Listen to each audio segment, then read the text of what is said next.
הגמרא במגילה, דף י' בבייס אומרת, שהמלוכים רצו לומר שירו בשעת קריאת ים סוף.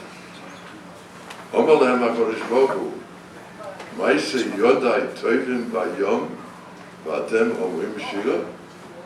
זה לא ראוי להגיד שירה בזמן אפילו שזה היו המצרים, אבל בכל אופן, מעשה יודעי טובים ביום, אז לא ראוי להגיד שירה.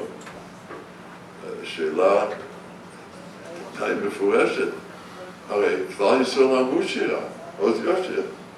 למה לא היה להם את הטענה, מעשה יודעי טובים ביום ואתם אומרים שירה?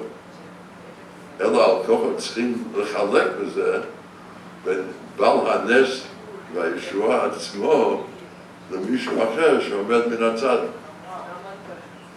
כלל ישראל הם היו בעל הישועה, להם נעשה הנס והישועה של קריאת ים סוף.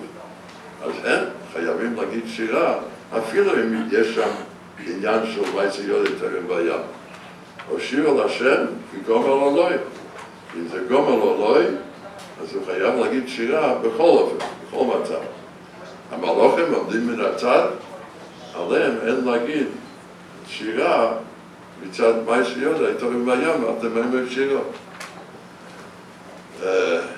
אביס יוסף מביא בשם שיבולי הלקט, הראשונים, למה אנחנו לא אומרים הלל בשביל של פסח?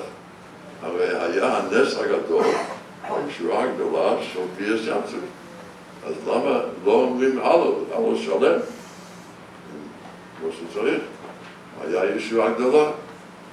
אומר אביס יוסף בשם השיבולת הלקט, הסיבה שלא אומרים הלל שלם בשביל של פסח, יום של קריאת ים סוף, זה בגלל הטעם הזה של מעשה יודעי טובים בים ואתם אומרים שירה.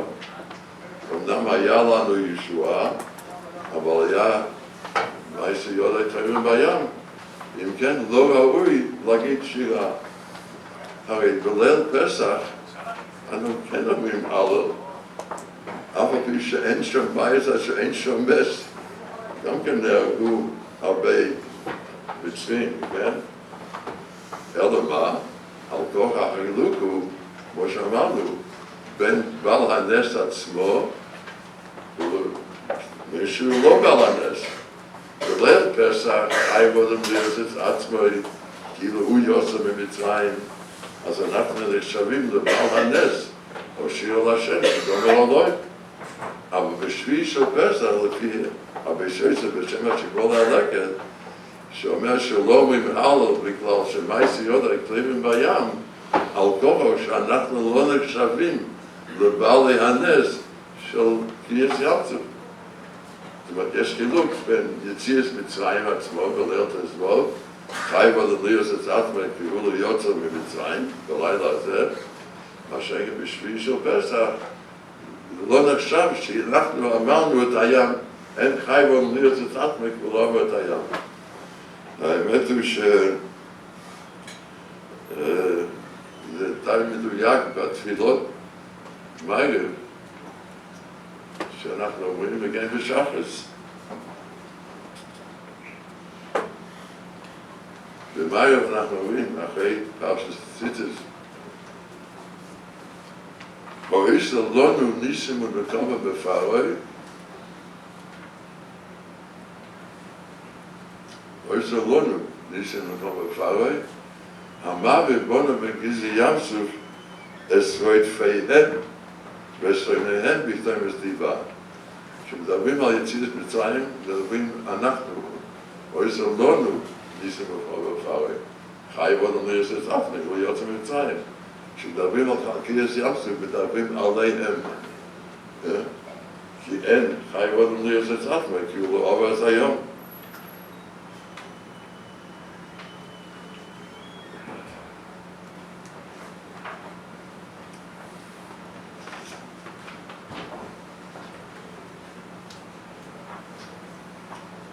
שחר סוברים, במצרים גאלתנו, ובאיזה עבודם תיסתנו.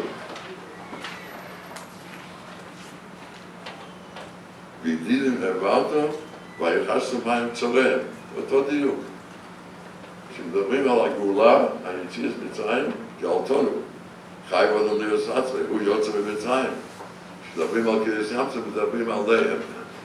אז אין אדם חי ליאוס עצמי, כי הוא יוצא ממצרים בשביל של פסח.